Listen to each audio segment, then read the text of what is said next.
Bonjour et bienvenue dans ce Gaily sur Disney Sorcerer's Arena. J'ai déjà beaucoup parlé de ce jeu dans l'Immortal Game dédié, et pourtant il en manque encore. Bon, faisons simple avec 4 petites choses stratégiques et presque intelligentes. Allez, on est parti.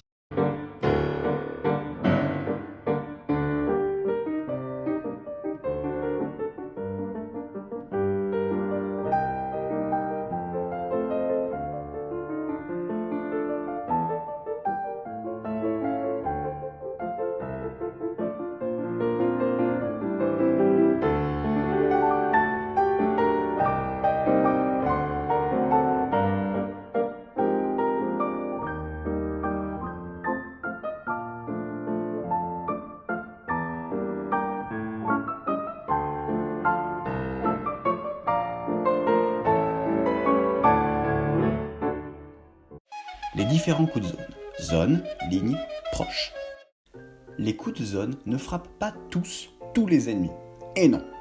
Rappelez-vous ce que je vous disais dans l'Immortal Game sur le sujet. On est posé selon un motif en 2 lignes de 5 postes chacun.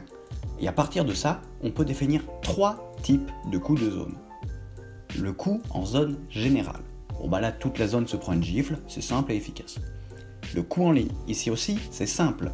On reprend nos rangs de position de personnages, on en choisit un, et tous ceux qui sont dessus s'en prennent une. Voilà. Et enfin le coup proche autour d'un ennemi, là ça devient technique. On sélectionne un ennemi, et lui et les plus proches sont touchés. Et cela fait un beau nombre de postes touchés, presque la moitié de la zone totale. Mais il faut faire attention, il n'y a pas toujours des ennemis sur tous les postes, oh non! Et l'on ne peut sélectionner un poste que s'il y a un ennemi dessus, c'est logique. Donc il faut vraiment bien viser. Prenons un cas.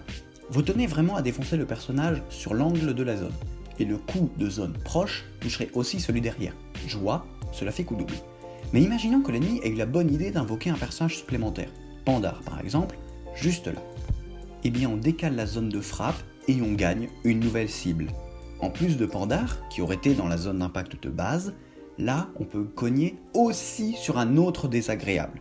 Cela optimise les dégâts et permet souvent d'économiser un tour et de concentrer le feu sur un personnage ennemi plus dangereux. Un DPS ou un soigneur par exemple.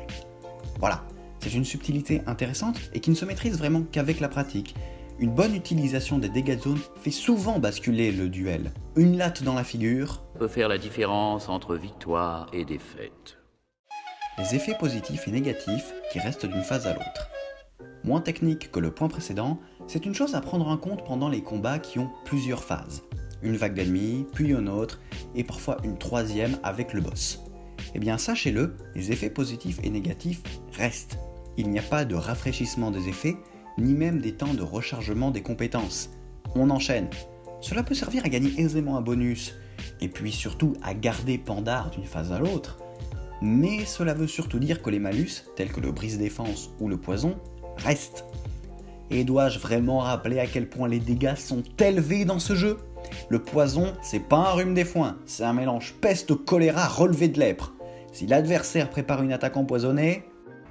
Fuyez, pauvre fou ! L'importance d'un bon club. Ce point vient d'abord de la douleur.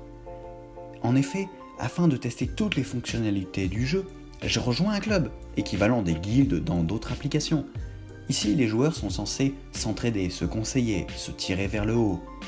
Alors oui, le nom du club est un petit peu chauvin, mais au moins on ne découvre pas après coup qu'ici, tout le monde parle le russe. J'aurais préféré que tout le monde parle russe, car au moins le club vivrait. Il y a tant de choses à faire, des combats dont chaque victoire profite au groupe, des défis stratégiques à plusieurs. Mais ici c'est le désert. Un rayon bio-végan dans un magasin de campagne, une collection bon goût dans un défilé de mode, le néant. Bref, rejoignez un club, mais un club qui bouge, où les gens agissent, jouent encore. Voilà. C'était tout pour aujourd'hui, un peu plus court que d'habitude, mais on va pas faire des vidéos d'1 heure à chaque fois. Hé, attends, Oui, qu'y a-t-il ? tu as dit en intro qu'il y aurait 4 conseils, et là, tu en es à 3. Chut, faut pas le dire. Écoute, j'ai fait une étude statistique. D'accord. Et il se trouve que 95% des gens qui regardent ma vidéo sont des chèvres. Pardon? Tout à fait. Alors, ça ne me gêne pas, je suis ouvert à tous les publics. Mais cela veut surtout dire que mes viewers ne savent pas compter. Ils ne peuvent même pas compter sur leurs doigts. Une chèvre, ça n'a pas de doigts. Ok. Et tu en profites pour filer en douce là? Tout à fait. Alors fuyons avant qu'ils aient compris. Au plaisir de vous revoir, quelque part dans cet univers.